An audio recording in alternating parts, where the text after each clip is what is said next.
Bonjour, bonjour, bonsoir à toute la planète. Quelle magnifique idée à ce Zuckerberg d'avoir créé cette tribune. Et d'ailleurs, Zuckerberg nous dit que si il savait ce qu'allait générer Facebook, il ne serait jamais arrivé à créer Facebook. C'est pour vous, les jeunes entrepreneurs. D'ailleurs, il n'y a pas d'âge quand il faut entreprendre, que vous ayez 60 ans ou 59 ans. Alors, mais Zuckerberg dit un truc important. Ça vient remettre en cause tout ce qu'on écoute là avec les coachs qui bavardent, tout le monde donne son idée. Il n'y a pas de business plan dans la vie. Il n'y a pas de business plan. Le seul business qui doit être un plan, c'est votre business. Donc, vous avez l'idée. Donc, accouchez déjà l'idée. L'Afrique est bloquée sur les idées. Accouchez déjà l'idée et commencez à maturer l'idée. Faites. Pendant que vous êtes en train de faire, vous allez constater que Dieu va vous orienter. On va vous donner des nouvelles pistes chaque jour, des réflexions nouvelles, des idées nouvelles. Vous allez orienter votre business. Vous allez, en fonction de l'adversité, du contexte, des difficultés, des trahisons, des jalousies, des ouvertures, des opportunités. Et à la fin, vous avez l'idée est là. J'ai envie de connecter les gens. Ou j'ai envie de créer une société de tomates. Je n'ai pas d'argent. Mais je regarde ce que j'ai. J'ai déjà la terre. Si j'ai la terre, est-ce que je peux avoir les semences? Est-ce que je peux commencer par 10 plants de tomates? Commencez, n'attendez pas 1000 plants de tomates. Ne lancez pas un business à 1 milliard directement. D'accord? Et ça c'était très important à dire ce matin. Alors, bonjour et bienvenue sur ma page. Et je suis heureux d'échanger avec vous. Nous sommes encore en vie. Nous sommes en sursis, mais nous sommes en vie. Il n'y a rien de plus beau sur la terre de savoir qu'on est en vie, qu'on est en santé, et c'est ça qui nous donne des envies de continuer. Alors, il n'y a pas d'expert en vie, je vous le dis tout le temps. Il peut y avoir des gens qui ont une expertise, une expérience, mais il n'y a pas d'expert. La vie nous enseigne. Tous, qu'on soit professeur, enseignant, maître, instituteur, infirmier, aide-soignant, chauffeur de taxi, livreur, tout ça, cuisinier, on n'a pas de maître. La vie nous donne des pistes et la vie nous déroute souvent dans nos certitudes. C'est ça la magie de la vie. Mais moi, j'ai une certitude dans la vie, je gagne toujours. C'est-à-dire que le seul truc qui peut me gagner demain, c'est la mort. Le seul truc qui doit vous gagner, c'est la mort. Mais aucun homme sur terre ne doit vous gagner. Aucune adversité ne doit vous gagner. Aucune haine ne doit vous gagner. Aucune jalousie, aucune difficulté. Je connais beaucoup de gens qui abandonnent tout le temps. Je connais des gens qui ont abandonné, qui ont été battus dès l'école primaire. Ils ont été battus dès la secousse de la première difficulté. Le qu'en dira-t-on, les écoutes des amis, vous n'arriverez jamais. Moi, comme dit Nicolas Sarkozy, la vie nous passe dessus comme un rouleau compresseur. La vie est passée sur moi. J'ai dit non, tu ne peux pas encore. Donc, je vous incite à avoir beaucoup de cuirasse, de développer, et mettre beaucoup d'énergie dans ce qu'on a envie de faire, même si personne ne vous comprend. De toutes les manières, quand vous êtes en train de créer, il n'y a jamais grand monde. Là, vous avez vu, on a lancé une usine de transformation d'huile de palme. On attend la deuxième phase, d'autres financements pour commencer nous-mêmes à développer l'exploitation ou à acheter les noix, à transformer. Il faut de la logistique et tout. Mais au début, vous êtes toujours seul dans votre projet. Les gens vous abandonnent en chemin, les gens ne croient pas, mais les curieux, malins, petits canards attendent souvent la réussite. La réussite a beaucoup de parents. On est d'accord? Donc, mais c'est vous qui initiez votre projet de vie. C'est vous. Et en 2024, qu'est-ce qu'on peut vous souhaiter de meilleur? Faites exploser votre record. Battez les incertitudes. Tuez les doutes qu'on veut vous imposer. J'étais tout à l'heure sur TikTok, j'ai commencé à faire des lives là-bas, on était près de 500 en 10 minutes. Et j'ai dit, mais c'est quel monde? Est-ce que TikTok est en train de dépasser Facebook en termes de... Peut-être là-bas, vous allez tous me retrouver bientôt sur TikTok, parce que c'est vrai que ça va un peu en désordre là-bas, mais il y a 1000 abonnés, 1000 personnes qui te regardent, du Japon, de l'Inde, de France. C'est fou ce qui se passe sur TikTok. Donc, alors, ce que je suis en train de vous dire, c'est que 2024 arrive. Ne me demandez pas ce qu'il faut faire ou ce qu'il ne faut pas faire. Retenez juste que la vie n'a pas de maître. Soyez le maître de votre propre vie. Cherchez les bonnes opportunités. Évitez les pertes inutiles de temps. Évitez les conflits. Les pauvres aiment trop les conflits. Les pauvres aiment trop les histoires. Les pauvres aiment trop, les pauvres ne pardonnent jamais. Et les pauvres aiment trop les problèmes. Les pauvres insultent beaucoup, même sur Facebook. À quoi on reconnaît un pauvre? C'est sa capacité à venir insulter, à chercher les problèmes, à se faire des ennemis. Chaque ennemi que vous vous faites gratuitement diminue, vous ferme une porte, même spirituellement. C'est pour ça que les grands, ceux qui ont réussi, font tout pour avoir une grande communauté. Ils embrassent tout le monde. Et c'est là où on bascule dans le domaine politique. Regardez comment les hommes politiques vivent. J'en suis un. Et vous allez comprendre que vous pouvez apprendre beaucoup des hommes politiques. Jacques Chirac pouvait saluer tout un village. Il tend la main. Salut, bonjour, bisous. Salut, bonjour, bisous. Il fait ça toute la journée. Et tu lui demandes, il ne connaît personne de ces gens-là. Il cherche l'électorat. Donc, vous aussi, malheureusement, les hommes vrais n'ont aucune chance de réussir. J'ai été vrai pendant toute ma vie, j'espère encore le rester. C'est pour ça que certains pensent que je n'ai pas beaucoup évolué. Beaucoup m'écrivent avec le bagou, le talent que vous avez, M. Bissot, vous ne serez pas là. Oui, c'est la vie. Les rêves ne sont pas la réalité. Et d'autres rêvent très mal, jusqu'à aller en prison. D'autres croient ferme à leurs rêves. Bon, il ne faut pas que les rêves soient démesurés. Moi, je rêvais ou je rêve d'être président de la République. Voilà. Mais aujourd'hui, je me contente d'être un petit bavard sur TikTok. Voilà. Comme disent certains, un petit écrivaillon qui griffonne des choses qui ne nous aident à rien, puisque l'Africain n'aime pas entendre les mots comme ça. L'industrialisation, l'innovation, l'intelligence, la science. Mais il veut continuer de vivre dans un monde où les autres sont ses patrons, sont ses maîtres, parce qu'eux, ils savent industrialiser leur vie. Pape du Sunugal, il a reçu tous ses livres depuis Dakar, ben, je suis fier, hein. En quelques jours, voilà, donc tu me feras un compte rendu. Donc, je disais qu'en Afrique, voilà des mots qui nous énervent, alors que c'est des mots qu'on devait apprendre dès l'école primaire pour créer une conscience scientifique. Je ne vais pas en parler tout le long de ma vie. Vous savez, mes livres évoluent. Je ne m'arrête pas sur... Je ne développe pas les mêmes thèmes, mais le thème central, c'est pourquoi les Africains ne comprennent pas le monde dans lequel ils vivent. Pourquoi ils sont encore esclaves d'un système où on les y a amenés. Vous voyez, par exemple, le pape, il a autorisé les trucs là. On ne va pas dire, sinon Facebook ne va pas nous louper.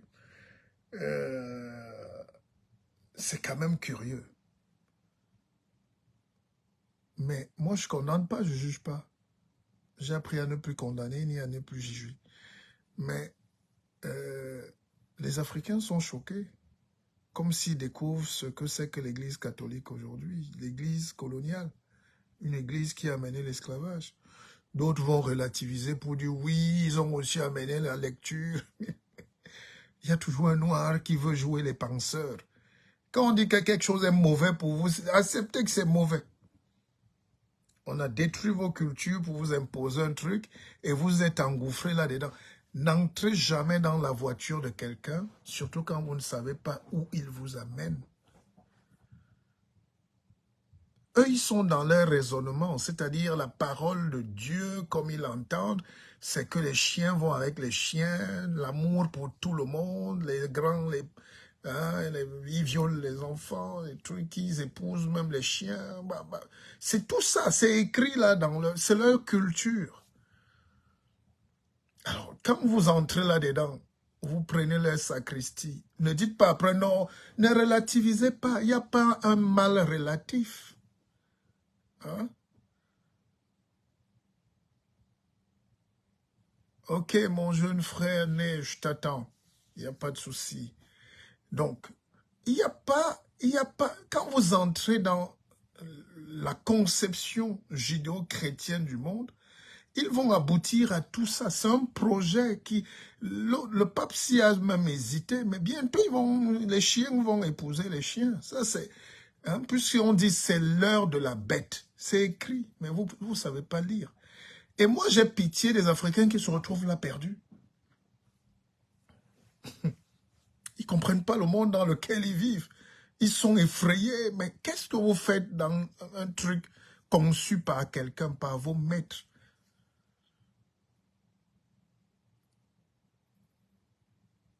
Comment? C'est-à-dire qu'on a tous les problèmes du monde, mais les gars sont venus pour avoir les esclaves, il fallait flatter avec un discours. C'est-à-dire, il fallait utiliser un livre bien gentil et on choisit de belles fleurs là-dedans, où on vous dit des choses que vous aimez, voilà, gifler, esclave, se soumettre, les petits trucs. Et c'est ça qui a donné la force à l'Occident. Donc, la colonisation ou l'esclavage, ce n'est pas anodin pour nous. Ce n'est pas un jeu. Alors, quand vous vous convertissez à leur idéologie à 100%, la spiritualité, leur religion et tout, vous croyez qu'il n'y a pas de conséquences? Vous commencez à comprendre les conséquences. Ce n'est que le début.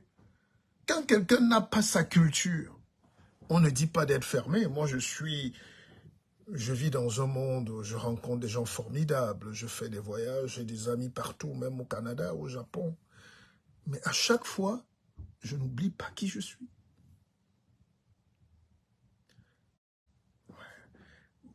Partagez un peu ce direct, voilà, ça commence, ça va se couper, tout ça. Et vous comprenez donc que l'Africain est comme ça. On lui tend l'hameçon, là, il vient, il mord dedans, il ne voit que les belles paroles. Hein? On n'est pas tous pareils dans la maison de quelqu'un. Vous ne pouvez pas avoir la chaise principale dans la maison de quelqu'un.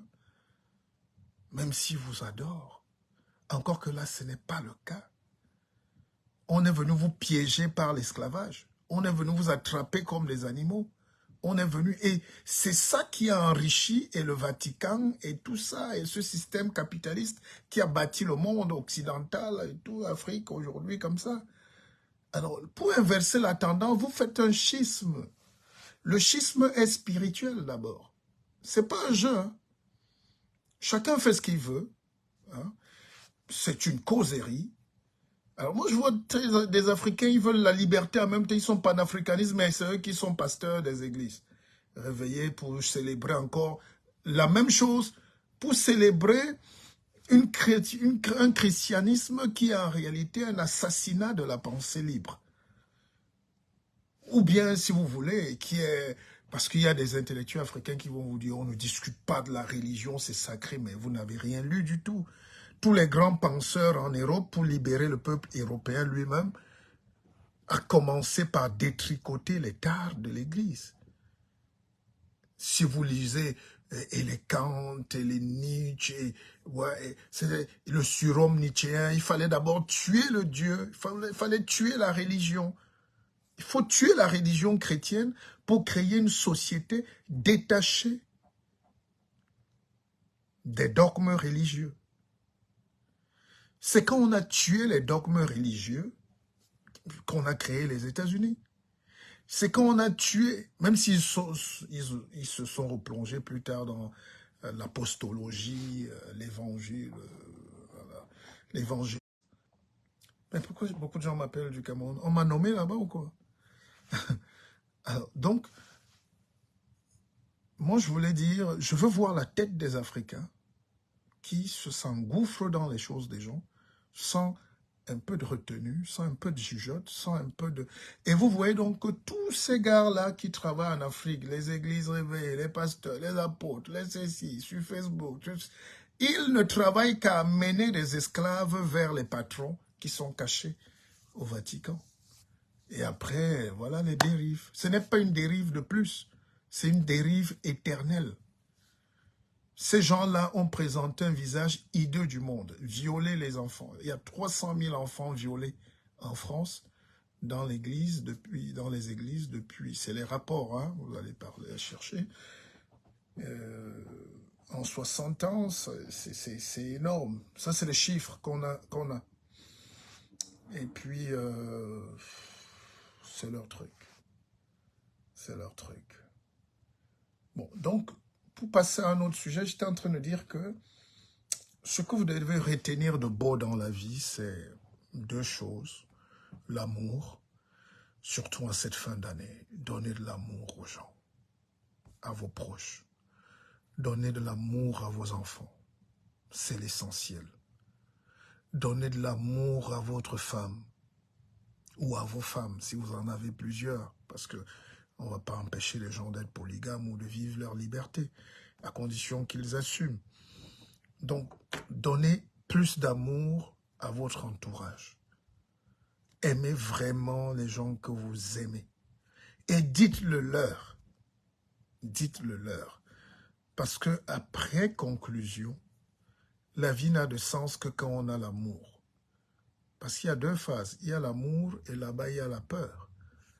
La peur qui accouche la haine. La haine qui accouche, voilà, les jalousies, les trucs, les crimes, les bagarres, les tout. Mais ici, il y a l'amour. Soit vous aimez, soit vous avez peur. Donc l'amour ou la haine. L'amour peut aussi vite se transformer en haine. Hein, vous n'avez jamais expérimenté ça? Donc, mais un amour véritable ne change jamais. On appelle ça eternal love. Les gens que vous devez aimer éternellement, c'est votre épouse, c'est vos enfants. Le reste de la famille, bof. Prenez les gens comme ils viennent. Ils sourient avec une dent, tu montres une dent. Ils sourient avec un œil, tu montres un œil. Mais là où l'amour doit être constant, c'est vraiment le cercle familial. Et en Afrique, on joue beaucoup avec l'éducation.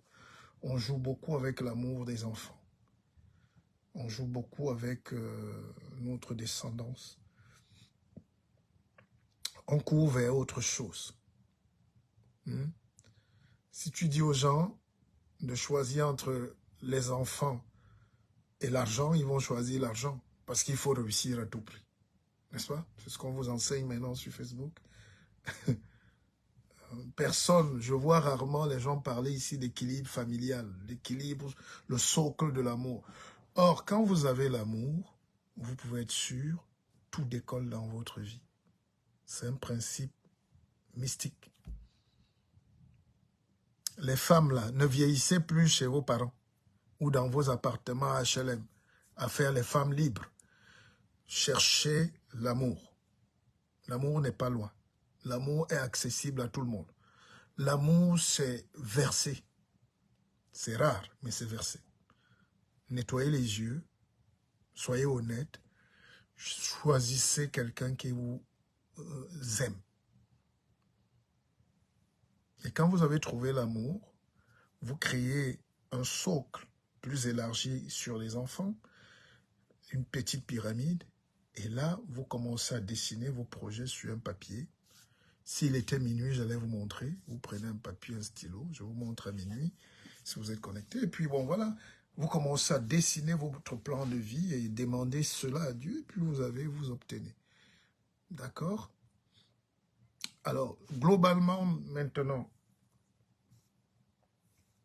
est-ce que vous partagez même le direct? Est-ce que vous êtes sûr qu'on a au moins quelques partages?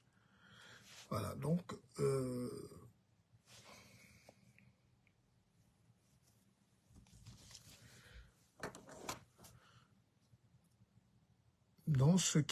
ce qui serait avantageux pour nous, c'est que comme la nouvelle année arrive, ayez de belles résolutions, quittez les problèmes. Vous savez, dans chaque chose, il y a toujours le prix à payer. On paye le prix. Quand vous voyez quelqu'un faire son commerce, si vous êtes devant sa boutique, soit vous achetez, soit c'est qu'il vous a acheté. Donc, il faut être capable de décoder le prix à payer sur chaque événement à faire. Chaque chose qu'on a à faire sur Terre, il y a un prix à payer. Je disais l'autre jour que quand vous voyez quelqu'un qui est assis, quand vous voyez votre voisin qui est en train de se faire raser la tête avec la lame là, comme avant, si vous êtes son voisin et que vous êtes intelligent, avant la fin de sa coiffure, commencez vous-même à mouiller votre tête à l'eau et le savon. On va vous raser la tête, mais ça sera moins difficile. Ça sera plus difficile parce que vous êtes préparé. D'accord?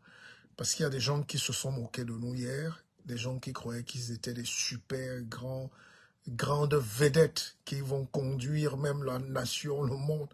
Ils se rendent compte qu'ils ne seront même pas du tout du combat. Ils se rendent compte qu'ils ne sont même pas là-dedans, qu'on va les larguer. Ils sont en train de perdre aussi parce que quand vous affrontez la vie, il y a une telle intensité dans la résistance des autres si vous n'êtes pas fort. Donc, ce que je voulais vous dire, mes chers frères et sœurs, pour 2024, gardez votre santé déjà, c'est important. Comment on garde la santé? Ben, on n'est pas des dieux, hein, mais des choses simples. Videz la tête. Vous savez, quand vous prenez un ordinateur, vous faites cancel, non? Dossier, télécharger, vous videz, non? Videz le dossier. Videz aussi la tête comme ça, laissez les mauvais souvenirs. Laissez, ne priez plus contre la vie des gens, ne bloquez plus les gens dans vos têtes, libérez le cerveau. Et faites du sport un peu. Pas beaucoup, hein, marchez si vous voulez, courez un peu de temps en temps. Et puis l'hygiène corporelle et puis l'hygiène de vie. Nettoyez autour de vous les maisons, les cafards. Il y a trop de cafards dans nos maisons. Il y a trop de plastique attaché dans vos HLM, dans vos maisons. Non, videz tout ça. Prenez la poubelle, jetez un peu. Hein. Séparez-vous de la moitié de vos objets. Nous, ici en France, on a la chance d'avoir les secours catholiques, les Croix-Rouges. Portez les habits. Vous, les femmes, là, les femmes noires, vous gardez souvent les habits dans les plastiques, comme de la folie. Portez la moitié, là, vous envoyez en Afrique. Donnez à vos familles ou donnez aux orphelins. Mais balayez vos chambres, videz tout. Jetez tout. Jetez vraiment... Soyez léger. On ne peut pas affronter la nouvelle année en étant plein. Plein d'autres choses là. Plein là. Plein... Donc, essayez d'être très light dans la vie, intellectuellement. Et il y a une manière aussi de réfléchir aujourd'hui. Chaque fois que quelqu'un vient vous demander quelque chose, vous faites le filtre. Les 3 étapes de Socrate, c'est ça, non? Il faut apprendre toutes ces petites choses-là dans la vie qui peuvent vous aider, hein, les amis. Quand quelqu'un vient te dire quelque chose, comme de la médecine, demande-lui, mon ami, avant de commencer, ce que tu as à me dire là, c'est utile. Ça me sert à quoi?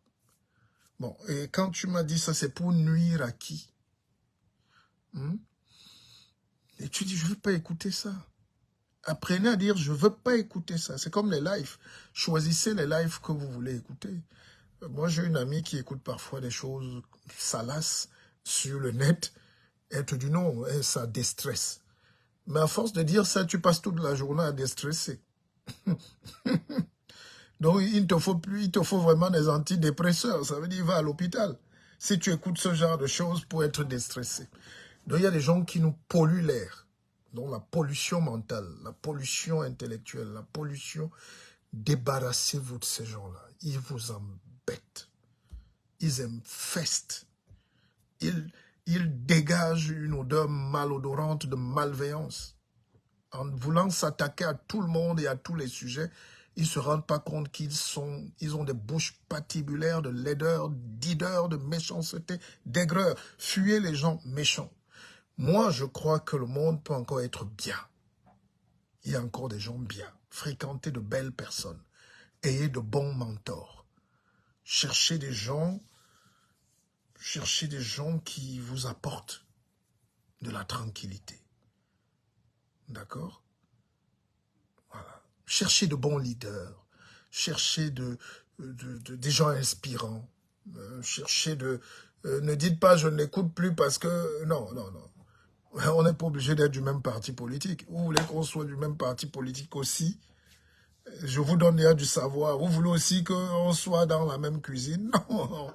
Chacun fait ce qu'il veut en réalité, mais suivez les modèles. Cherchez des guides. Pas moi, j'en ai pas besoin. Hein. J'ai beaucoup de followers, vous pouvez vérifier. Mais ce que je veux dire, c'est que cherchez les gens qui vous amènent à grandir, qui vous amènent à changer de cadre de vie. Et moi, j'avais une seule exigence dans ma vie, c'est que je ne peux épouser qu'une femme qui m'admire, qui m'idolâtre même. En retour, tu lui donnes aussi l'amour et le respect qu'elle mérite. Mais moi, je ne peux pas me mettre, et ça c'est une décision personnelle, avec une femme qui est mon adversaire. Ou une femme que je ne fais pas rêver. Faites rêver vos épouses. Épousez des femmes qui rêvaient d'être avec vous. Ou qui vous ont choisi si vous voulez qu'on coupe court. Donc c'est un peu ce que je donnerais comme conseil. Et puis, il y a toujours des gens qui veulent mourir pour les autres. Ils n'ont pas attendu la Bible pour se mettre sur la croix. Donc, il y aura toujours des gens qui vont se sacrifier pour les autres, mais ne faites pas qu'on vous sacrifie sans savoir que c'est vous l'objet du sacrifice. D'accord? Si vous voulez mourir pour un gourou ou pour quelqu'un, ne venez pas après vous plaindre que mais on est en train... Non, parce que chaque chose dans la vie a un sacrifice. Plus on évolue dans la vie, plus on a des ambitions, plus on risque des choses. Mais si vous voulez être président de la République, attendez-vous à recevoir ce que nous aussi on a reçu, et des fléchettes, et des coups de poing, et des coups bas, la prison même pour certains, les fouets. Alors si vous... Et là, je ne comprends pas. Vous voyez, quand on arrête souvent les jeunes Européens ici, ils partent en martyr. Il sait qu'il était en train de mener une lutte où on va l'arrêter. Mais chez nous, dès qu'on t'arrête, tu te mets encore à pleurer. Vous avez vu Mandela pleurer? C'est le destin. Sauf si vous avez été manipulé. Et je le dis souvent, et moi je ne cherche pas d'amis, hein. Ne cherchez pas, ne veux même pas de demande d'amitié. D'accord? Moi, je veux qu'on reste dans le cadre strict où chacun écoute et il dit quand même, c'est bien, c'est vrai. Il y a des gens ici que j'ai sauvés de certainement une prison certaine. Mais la prochaine fois, si tu veux aller jouer les héros, il faut assumer l'héroïsme. Quand on s'engage, par exemple, en politique, il faut le dire à tous les jeunes qui nous écoutent, il y a un prix fort à payer. Beaucoup laissent leur vie. Beaucoup perdent leur travail. Beaucoup rentrent au quartier. Moi, j'ai eu 100 hectares de bananes rasées.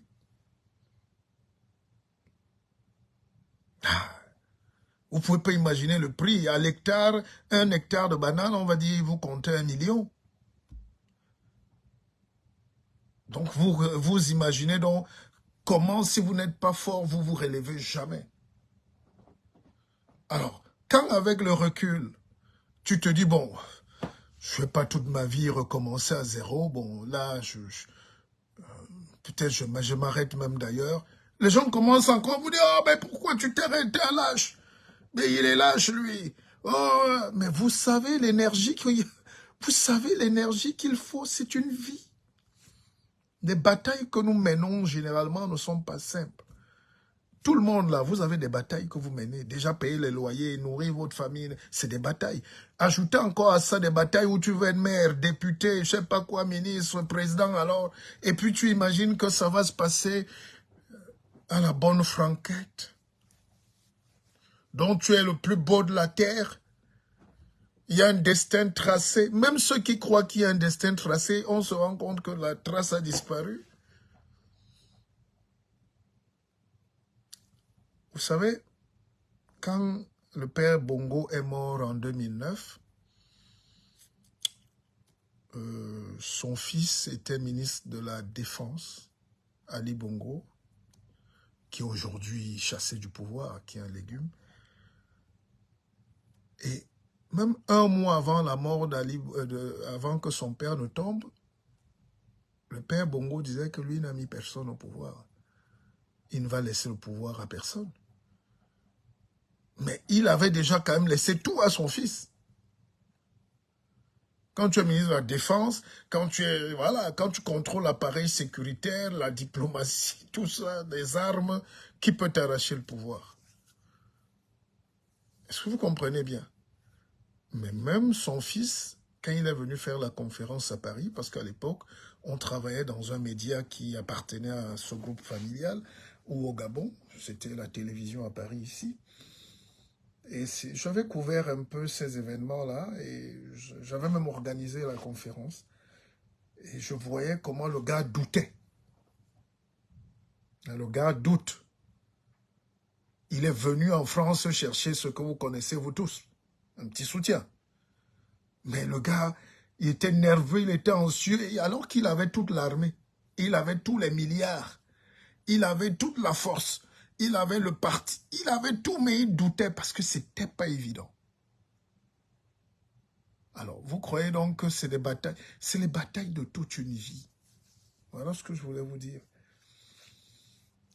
Et bon, c'était une parenthèse. Mais grosso modo, j'étais de disant que apprêtez-vous à affronter la vie avec les armes qui vont avec.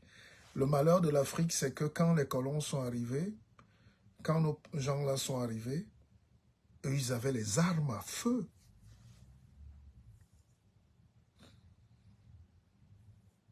Nous, on avait les fléchettes. On a essayé de résister comme on a pu, mais tu peux faire quoi avec une flèche, même si elle est empoisonnée, quand quelqu'un, lui, il a le canon, si la poudre à canon. C'est pour ça que 100 ans après, 500 ans après, on ne peut pas être là, on continue de faire les prières, comme si Israël attend de prier pour se défendre. La vie est un syncrétisme complet. Je vous ai dit, pour gagner le match de la vie, il faut être fort. Moi qui vous parle, à titre personnel, ceux qui me connaissent dans ma vie privée savent que je suis un maître des arts martiaux, que j'ai fait à un très bon niveau. Ça ne suffit pas. Tu ne peux pas dire j'ai fait les arts martiaux, donc je vais aller affronter le monde. Non. C'est juste une étape. Dès que tu as fait un peu d'arts martiaux, maintenant il faut gonfler ça avec... Peut-être tu mets ton arme au point. Donc c'est la deuxième sécurité, tu sors. Quand tu sors, tu mets ton arme à feu. Si tu as. Ça te fait une deuxième sécurité. Troisième sécurité, c'est la tête. Maintenant, il faut aussi muscler la tête. Donc, vous voyez que pour gagner les combats de la vie, il faut être complet, c'est le tout. Si tu fais 1000 prières, qui va descendre te sauver quand la bagarre va commencer? C'est pour ça qu'il y a une recolonisation très facile de l'Afrique aujourd'hui, comme du beurre, le couteau dans le beurre. Les Occidentaux s'amusent au Cameroun, à Côte d'Ivoire, au Gabon. Les Chinois, alors, n'en parlons même pas. Ils envoient leurs prisonniers être ingénieurs, directeurs des projets chez nous. Ils savent qu'en face, il n'y a rien. À part le bavardage, il n'y a rien. Il n'y a même pas un début de la pensée. Il n'y a même pas un début de la révolte. Parce qu'il y a la révolution qui doit s'installer. Mais la première révolution qu'on doit faire, elle est mentale. Parce qu'après la révolution mentale, c'est la révolution industrielle. C'est le 19e siècle qui a sauvé l'Europe.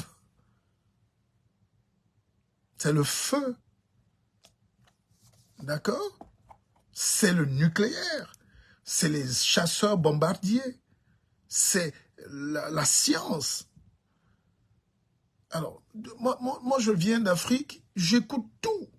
On veut tous être révolutionnaires. Moi, j'ai jamais compris ça. La vraie et seule révolution qui va nous libérer, parce que même si vous mettez un autre abruti là en Gandoura ou en Chéchia, il n'aura pas les capacités d'apporter les solutions concrètes au développement. D'accord?